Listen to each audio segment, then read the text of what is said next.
બરાબર. હા ભલે આમે 307 તમારી ઉપર તો નથી થઈ, એની માથે થઈશ ગાંઠુક ની, એટલે ઈને લીંબા હુંઘા થાય, તમારા હુંઘા નહીં થાય.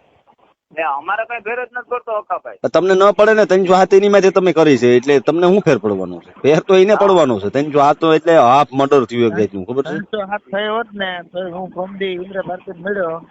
હા ઇન્દ્ર ભારતી ને આખી વાત કરી, બાપુ આ રીતનું ને આખું સાપું હતું, પણ તારું નામ શું લેવાનું નાખ્યું? મેં કીધું મારા મામા ને કીધું. અને એ છોકરા કોણ છે? મેં કીધું વસંત બાપુ રહી છે. મેં કીધું તમે નાના હતા ને ત્યારે ઓળખતા, અને કાળુદા બાપુ જીવતા ને ત્યારે મેં કીધું તમારી ગાડી આખે આવી.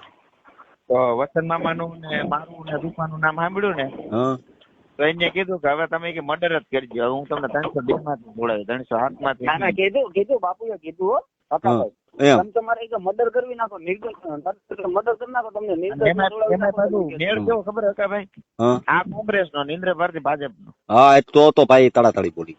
એટલે મેળ આવી ગયો.